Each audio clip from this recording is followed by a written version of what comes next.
Salut à tous, restez bénis. Bon, aimer son prochain comme soi-même, c'est réellement le chemin étroit. Il n'y a pas de photo et rien à dire sur ça. On aime notre prochain comme nous-mêmes, pas parce que c'est un choix personnel. Parce que si c'est un choix personnel, on agirait purement d'une manière égoïste. Et on sait très bien qu'on est capable d'aimer comme de haïr. On peut autant aimer comme autant haïr les gens. On peut prendre la décision personnelle, puisque c'était une décision personnelle d'aimer son prochain. Bah, on peut prendre la décision personnelle de ne plus aimer ce prochain, sans engagement particulier, sans rendre compte à quiconque. Et donc, du coup, si vraiment c'était quelque chose d'humain d'aimer son prochain comme soi-même, chose que des humains arrivent à faire, bah, il faut savoir que ces gens-là sont engagés à rien. Et du jour au lendemain, ils peuvent changer d'avis, ils peuvent devenir les pires meurtriers. Il y a des gens qui aimaient leur prochain comme eux-mêmes, ils sont devenus pédophiles. Il y a des gens qui aimaient leur prochain comme eux-mêmes, ils sont devenus, ils étaient prêts à tuer pour défendre une cause, leur cause personnelle.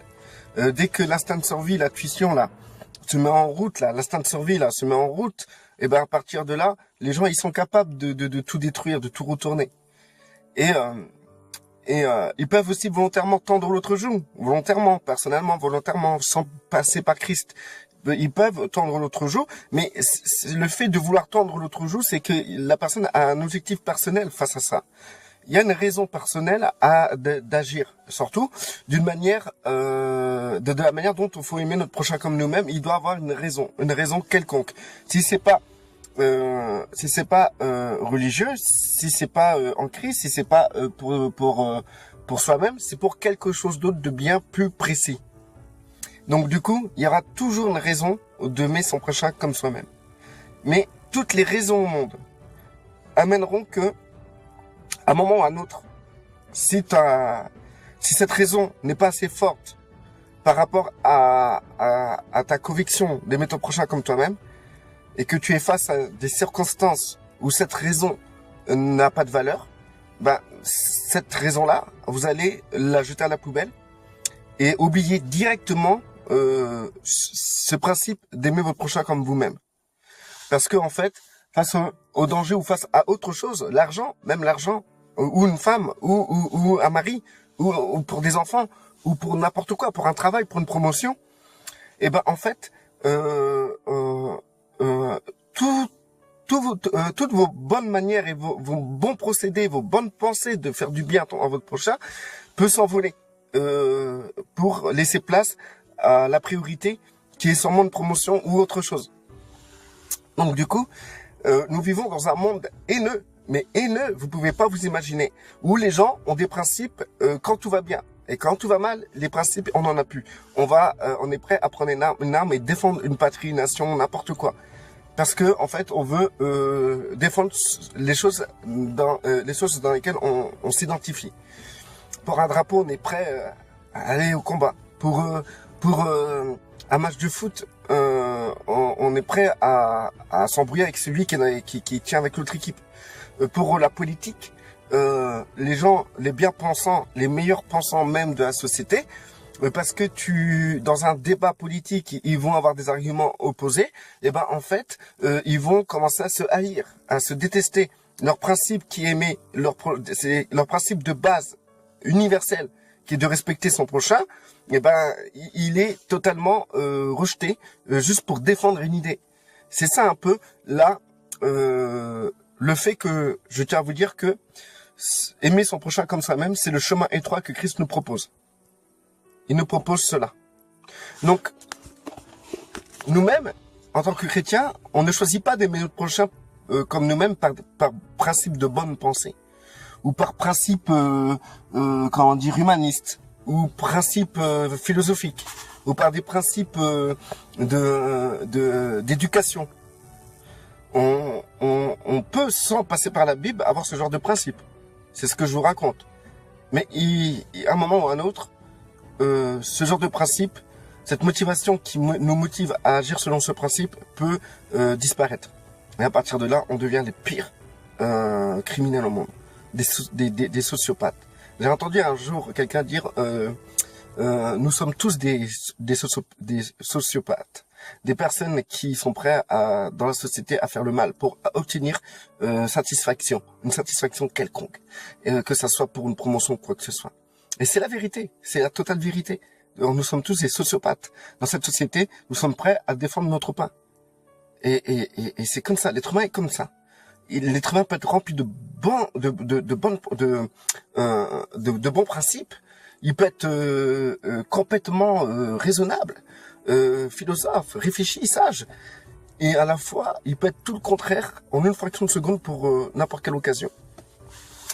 Donc du coup, nous les chrétiens, on a opté d'obéir à Christ.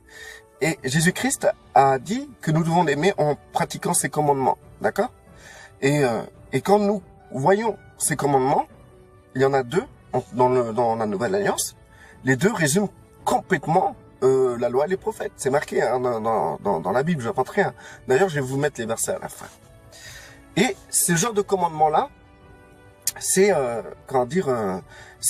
tu dois aimer Dieu de toute ton âme, de toutes tes pensées, de tout ton cœur, et tu dois aimer ton prochain comme toi-même. Que celui qui aime Christ et qui veut suivre Christ doit absolument respecter ces deux commandements. C'est la condition pour que le Père et le Fils viennent habiter en nous. C'est le seul truc que Christ nous demande de respecter.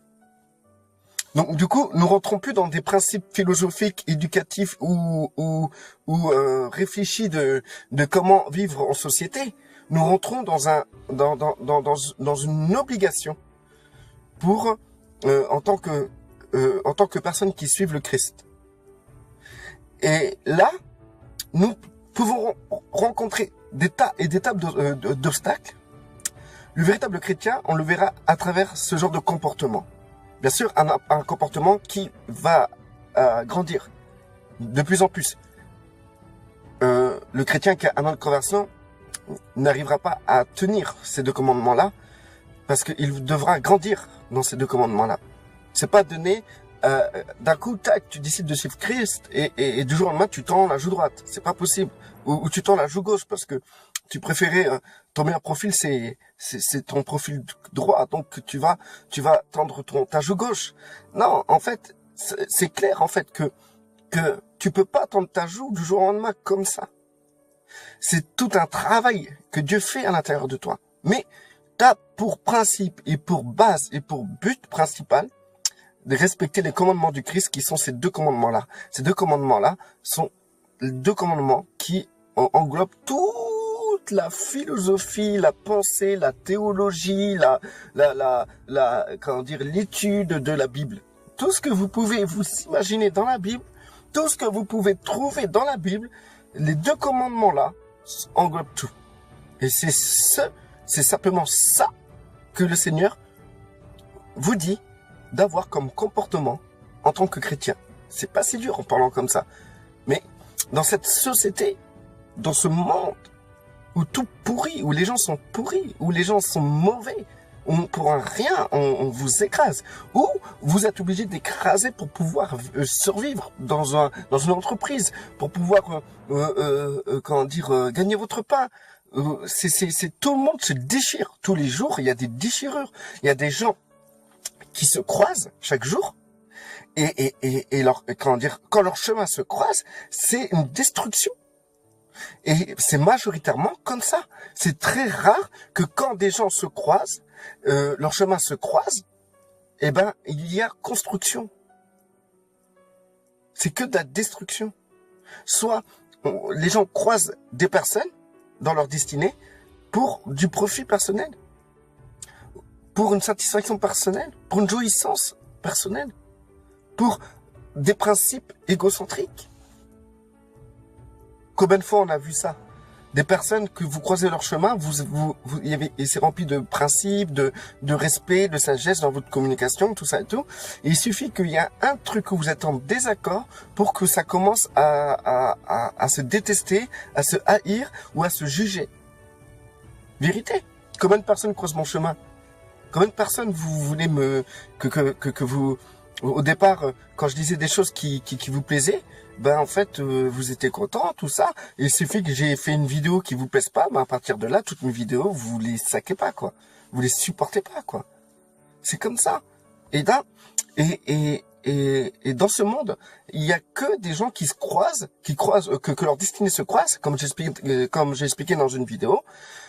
À chaque fois qu'on voit quelqu'un, dites-vous, c'est qu'une destinée plus votre destinée qui se croisent, qui font un. Donc, dans cette rencontre de croisement de destinée, il faut avoir un comportement d'amour, selon le commandement de notre Seigneur. Aimez votre prochain comme vous-même. Vous-même, vous voulez le profit.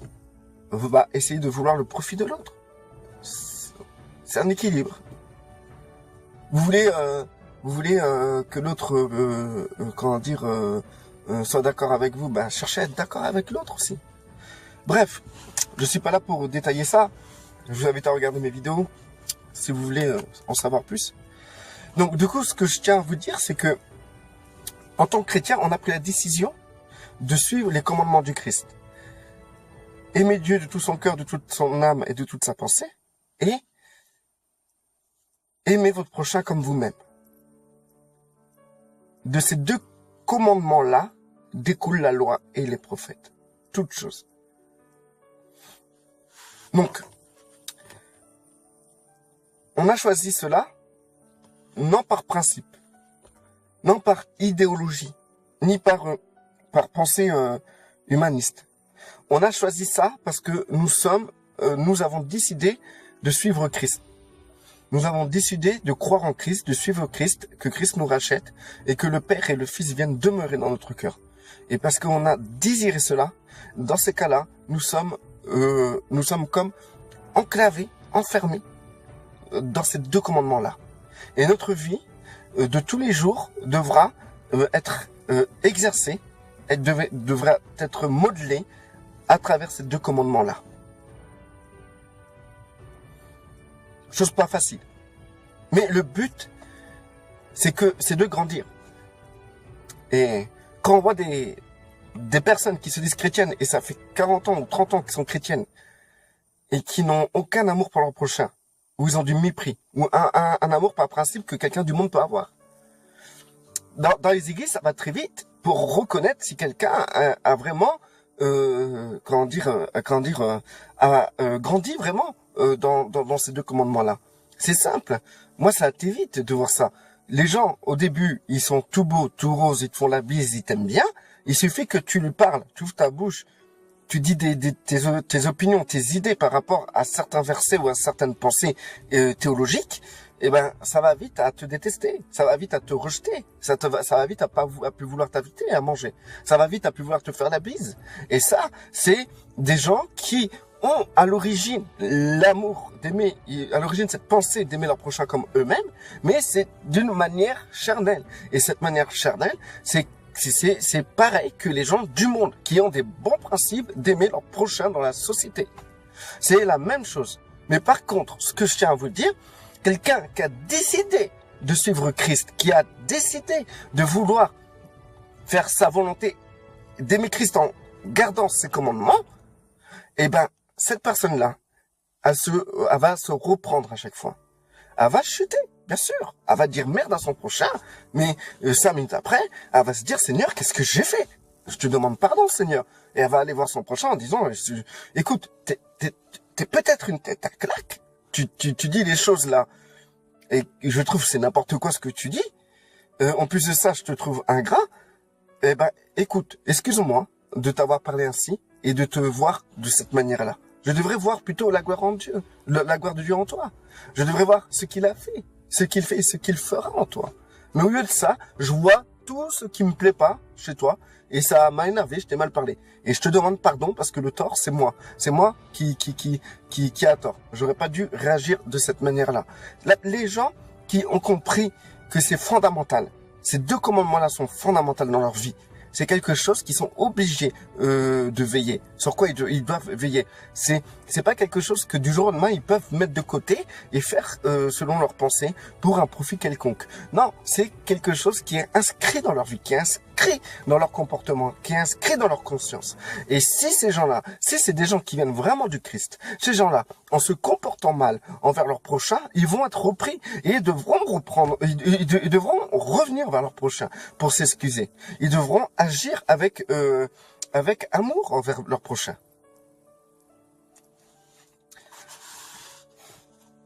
Agir avec amour, ce n'est pas arriver vers votre prochain et commencer à philosopher sur votre manière de vous comporter envers eux. C'est agir avec amour, c'est pas vouloir comment dire avoir des bonnes manières envers votre prochain pour éviter de le vexer. Je pense que agir avec amour, cela dépend de la situation envers comment dire envers le prochain qui est en face de vous. Parfois, dire la vérité, c'est pas manquer de respect à son prochain. Reprendre le comportement du prochain, c'est pas lui manquer de respect à son prochain. Mais par contre, si toi t'insultes tout le monde et après tu reprends les gens sur l'amour de leur prochain, envers leur prochain, t'es un hypocrite. Si toi tu insultes, tu critiques tout le monde, et après tu viens comment dire reprendre le prochain, bah à partir de là, c'est que t'as une poutre dans ton œil, tout simplement. Il y a beaucoup de gens qui me reprochent que j'aime pas mon prochain parce que soi-disant je fais des vidéos sur eux. Mais moi je les insulte pas, ces gens-là. Trouvez-moi un endroit où je les insulte. Ces gens-là à qui je peux faire des vidéos, là, je les reprends sur leur comportement parce qu'ils manquent de respect envers leur prochain. Tout simplement.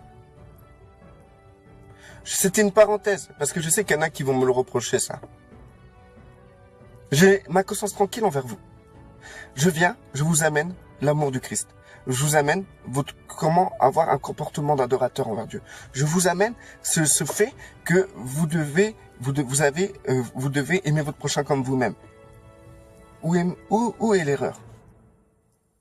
En tout cas, restez bénis. Je vais vous mettre les versets percutants qu'on trouve dans la Bible. Restez bénis.